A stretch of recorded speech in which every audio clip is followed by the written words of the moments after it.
ಮಾನ್ಯ ಗೃಹ ಸಚಿವರು.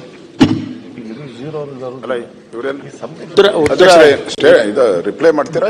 ಇಲ್ಲ, ಉತ್ತರ ಸೋಮವಾರ ಕೊಡ್ತೇನೆ. ಪ್ರಿಲಿಮಿನರಿ ಆಗಿ ಒಂದಷ್ಟು. ನಮಗೇನ್ ಸ್ವಲ್ಪ ಭಯ ಇದೆ ಅಂತಂದ್ರೆ, ಈ ಮುಸುಕುದಾರಿ ಸರ್ಕಾರಕ್ಕೆ ಮುಸುಕು ಹಾಕ್ಬಿಟ್ಟವನೆ, ನಿಮ್ ವರದಿಗೆ ಏನಾನ ಮುಸುಕು ಹಾಕ್ಬಿಟ್ಟಾನು, ಅದಕ್ಕೆ ಸ್ವಲ್ಪ ನೀಟಾಗಿ ನೋಡ್ಕೊಂಡು ಕೊಡಿ. ಎರಡು ಮಾತು ಹೇಳ್ಬೋದಲ್ಲ. ನೀವೇನಂದ್ರೆ ಈಗ ಏನೋ ಹೇಳ್ತೀರಿ, ಅದಕ್ಕೆ ಕ್ಲಾರಿಫಿಕೇಶನ್ ಎಲ್ಲ ಆಗುತ್ತೆ ಸೋಮವಾರ ಒಟ್ಟಿಗೆ. ಇಲ್ಲ, ಏನು ಜಾಸ್ತಿ ಹೇಳಕ್ ಹೋಗಲ್ಲ, ಒಂದು 2 ಪಾಯಿಂಟ್ ಹೇಳ್ತೀನಿ ಅಷ್ಟೇ. ಇಲ್ಲ ಅಧ್ಯಕ್ಷರೇ, ಹೋಗಿ ಮಾತಾಡಿ ಹತ್ತಿರದಲ್ಲಿ ಬರುದಿಲ್ಲ ಸಬ್ಜೆಕ್ಟ್. ಮಾನ್ಯ ಅಧ್ಯಕ್ಷರೇ, ಗೃಹ ಮಂತ್ರಿಗಳೇ, ನಾನು ಇನ್ನೊಂದು ವಿಷಯ ಇದೆ, ಅದಾದ್ಮೇಲೆ ತಾವು ಹೇಳಿಬಿಡ್ಬೋದು.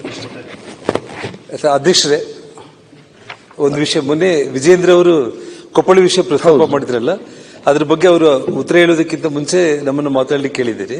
ಅದೇ ಇವತ್ತು ಉತ್ತರ ಕೊಡುದಿಲ್ಲ, 2-3 ಮಿನಿಟ್ಸ್ ಅಲ್ಲಿ. ಇವತ್ತಲ್ಲ, ಇವತ್ತು ಅದ್ರ ಬಗ್ಗೆ ಉತ್ತರ ಕೊಡುದಿಲ್ಲ, ನಾಳೆ ಕೊಡುವ.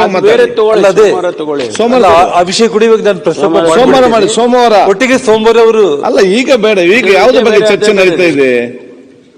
ಈಗ ಯಾವುದರ ಬಗ್ಗೆ ಚರ್ಚೆ ನಡೀತಾ ಇದೆ? ಅಲ್ಲ, ಮೊನ್ನೆ ವಿಜೇಂದ್ರ ಅವರು ಆ ಸಬ್ಜೆಕ್ಟೇ ಬೇರೆ ಅಲ್ವಾ? ಈ ಸಬ್ಜೆಕ್ಟ್ ಚರ್ಚೆ ಆಗಿದೆ, ಉತ್ತರ ಕೊಡ್ತಾರೆ, ತದನಂತರ ಆ ಸಬ್ಜೆಕ್ಟ್ ಮಾತಾಡುವ. ಸೋಮವಾರ ಮಾತಾಡಲಿಕ್ಕೆ ಕೊಡ್ತೇವೆ.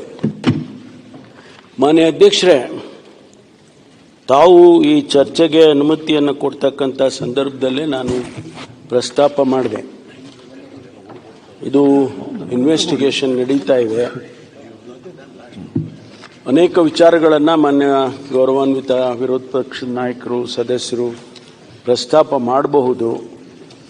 ಇನ್ವೆಸ್ಟಿಗೇಷನ್ಸ್ಗೆ ಇದು ಬೇರೆ ಬೇರೆ ರೀತಿಯಲ್ಲಿ ರೂಪಗಳನ್ನು ತಗೋಬಹುದು ಅಂತೇಳಿ ನಾನು ಪ್ರಸ್ತಾಪ ಮಾಡಿದೆ. ಆದರೂ ತಮ್ಮ ತೀರ್ಮಾನಕ್ಕೆ ನಾವೆಲ್ಲರೂ ಕೂಡ ಯಾವತ್ತೂ ಕೂಡ ಒಪ್ತೇವೆ. ತಾವು ಚರ್ಚೆಗೆ ಅವಕಾಶವನ್ನು ಕೊಟ್ರಿ. ನನ್ನ ಒಂದೇ ವಿನಂತಿ ಮಾನ್ಯ ಸದಸ್ಯರುಗಳಲ್ಲಿ, ಈ ವಿಚಾರ ರಾಜಕೀಯ ತಿರುವನ್ನು ತಗೋಬಾರ್ದು,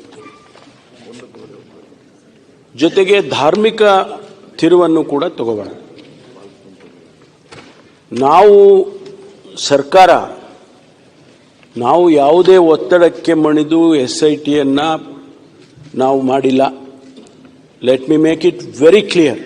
ಸರ್, ದಿನೇಶ್ ಗುಂಡೂರಾವ್ ಅವರು ಹೇಳಿದಾರಲ್ಲ ಸರ್, ಅಧಿಕೃತವಾಗಿ ಒಬ್ಬ ಗೃಹ ಸಚಿವನಾಗಿ ಹೇಳ್ತಾ ಇದ್ದೇನೆ, ನಾವು ಯಾವುದೇ ಒತ್ತಡಕ್ಕೆ ನಾವು ಮಣಿದಿಲ್ಲ, ಮಣಿಯೋದು ಇಲ್ಲ. ನಮ್ಮ ದೃಷ್ಟಿಕೋನ ಓನೇ ಸತ್ಯ ಹೊರಗಡೆ ಬರಬೇಕು, ನ್ಯಾಯ ಕೊಡಬೇಕು. ಧರ್ಮಸ್ಥಳದ ವಿಚಾರದಲ್ಲಿ ನಮಗೆಲ್ಲ ಅಪಾರವಾದ ಗೌರವ ಇದೆ, ಭಕ್ತಿ ಇದೆ. ನಾನು ಅನೇಕ ಸಂದರ್ಭದಲ್ಲಿ ಭೇಟಿ ಕೊಟ್ಟಿದ್ದೇನೆ. ನಾನು ಅಬ್ದುಲ್ ಕಲಾಂ ಅವ್ರನ್ನ ಕರ್ಕೊಂಡು ಹೋಗಿದ್ದೆ ಅಲ್ಲಿಗೆ. ಅವರು ರಾಷ್ಟ್ರಪತಿಗಳಾಗಿದ್ದಂಥ ಸಂದರ್ಭದಲ್ಲಿ I was the minister in waiting to take him to Dharmasthala. ಅಲ್ಲಿನ ಸಂದರ್ಭದಲ್ಲಿ ಅವರು ಇಸ್ಲಾಂ ಧರ್ಮಕ್ಕೆ ಸೇರಿದ್ದವರಾಗಿದ್ದಾರೆ ಅಂತ ಹೇಳಿ ಅವರನ್ನು ಬೇರೆ ರೀತಿಯಲ್ಲಿ ಕಾಣಲಿಲ್ಲ. ಅಂತಹ ಸ್ಥಳ ಅದು ಧರ್ಮಸ್ಥಳ ಅಂತ ಹೇಳಿದರೆ ಇಡೀ ಕೋಟಿ ಕೋಟಿ ಜನರಿಗೆ, ನಮ್ಮ ರಾಜ್ಯದಲ್ಲಿ ಅಷ್ಟೇ ಅಲ್ಲ, ಬೇರೆ ರಾಜ್ಯದಲ್ಲಿ ಇದೆ, ಬೇರೆ ದೇಶಗಳಲ್ಲಿ ಭಕ್ತಿ ಇರ್ತಕ್ಕಂಥವ್ರು ಭಾಳ ಜನ ನಡ್ಕೊಳ್ತಾರೆ. ಅದ್ರ ಬಗ್ಗೆ ಯಾರಿಗೂ ಕೂಡ ಡೌಟು ಬೇಡ, ಅದ್ರ ಬಗ್ಗೆ ಬೇರೆ ವಿಚಾರದಲ್ಲಿ ಯೋಚನೆ ಮಾಡೋದು ಬೇಡ. ಜೊತೆಗೆ ಅವರು ಸಮಾಜಕ್ಕೆ ಏನು ಕೊಡುಗೆ ಕೊಟ್ಟಿದ್ದಾರೆ ಅಂತೇಳಿ ಯೋಚನೆ ಮಾಡಿದರೆ, ಪದ್ಮಶ್ರೀ ಕೊಟ್ಟರು, ಅವರಿಗೆ ಸುಮ್ಮನೆ ಕೊಟ್ರ?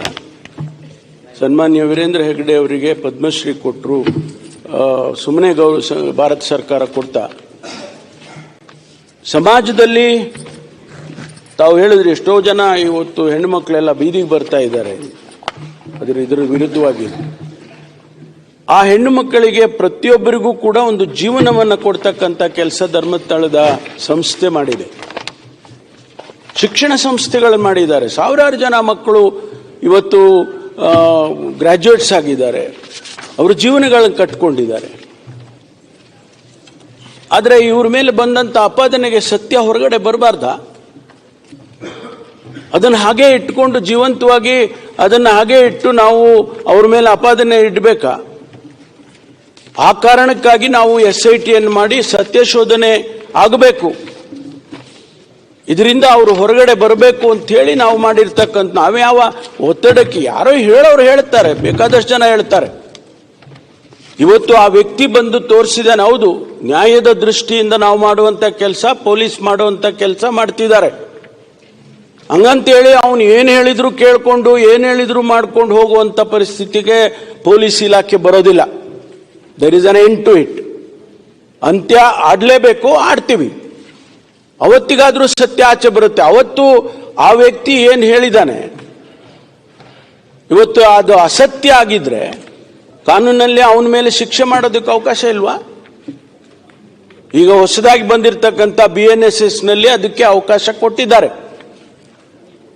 ಯಾರು ಸುಳ್ಳು ಆಪಾದನೆ ಮಾಡ್ತಾರೆ, ಯಾರು ಅಸತ್ಯ ಮಾಡ್ತಾರೆ ಅಂಥವ್ರ ಮೇಲೆ ಕಾನೂನು ಕ್ರಮ ತಗೊಳ್ಳೋದಕ್ಕೂ ಕೂಡ ಇವತ್ತು ಅವಕಾಶ ಇದೆ. ಆದ್ರಿಂದ ಸುಲಭನಾಗಿ ಯಾರೋ ಏನೋ ಹೇಳಿದ್ರು, ತಪ್ಪು ದಾರಿಗೆ ತಗೊಂಡು ಹೋದ್ರು ಅದನ್ನ ಅಂತ ಹೇಳಿ ತಿಳ್ಕೊಳ್ಳೋದು ಬೇಡ. ಸರ್ಕಾರ ಏನ್ ಮಾಡಿದೆ ಸರ್ಕಾರ? ಅಲ್ಲಲ್ಲ, 2 ನಿಮಿಷ ಮುಗಿಸ್ತೀನಿ. ಏನ್ ಮಾಡಿದೆ ಸರ್ಕಾರ? ಇಷ್ಟೊಂದು ತಾವು ಮಾತನಾಡಿದಂತೆ ಎಲ್ಲರೂ ಕೂಡ ಸರ್ಕಾರ ತಪ್ಪು ಮಾಡಿದೆ, ಸರ್ಕಾರ ಏನ್ ತಪ್ಪು ಮಾಡಿದೀವಿ? What is the mistake we have done? We just want to know the truth. ಅದು ಬಿಟ್ಬಿಟ್ಟು ಎಲ್ಲ ಸರ್ಕಾರ ಹೀಗಾಗಿದೆ ಅಂತೇಳಿ. ಆಮೇಲೆ ಧಾರ್ಮಿಕ ವಿಚಾರಗಳನ್ನು ತಾವು ಮಾತಾಡಿದ್ರಿ. ಯಾರಾದರೂ ನಾವು ಸರ್ಕಾರದ ವತಿಯಿಂದ ಮುಖ್ಯಮಂತ್ರಿಗಳಾಗ್ಲಿ, ನಾನಾಗ್ಲಿ, ಉಪಮುಖ್ಯಮಂತ್ರಿಗಳಾಗ್ಲಿ, ಯಾರಾದರೂ ಸಚಿವರು ಆ ವಿಚಾರದಲ್ಲಿ ಏನಾದರೂ ಪ್ರಸ್ತಾಪ ಮಾಡಿದೀವ? We have given them a free hand. ಒಂದು ಫೋನ್ ಕಾಲ್ ಮಾಡಲಿಲ್ಲ ನಾವು ಯಾರು ಕೂಡ ಆ ಮುಖ್ಯಸ್ಥರಿಗೆ. ಯಾಕೆಂದ್ರೆ ಸತ್ಯ ಆಚೆ ಬರ್ಬೇಕು. ನಾಳೆ ನೀವು ಹೇಳ್ತೀರಿ, ಹೌದು ನೀವು ಇನ್ಸ್ಟ್ರಕ್ಷನ್ಸ್ ಕೊಟ್ಟಿದ್ದೀರಿ, ನಿಮ್ಮ ಸೂಚನೆ ಮೇಲೆ ನಡೀತಾ ಇದೆ ತನಿಖೆ, ಅಂದ್ರೆ ತನಿಖೆ ಆಗೋದಿಲ್ಲ ಅದು.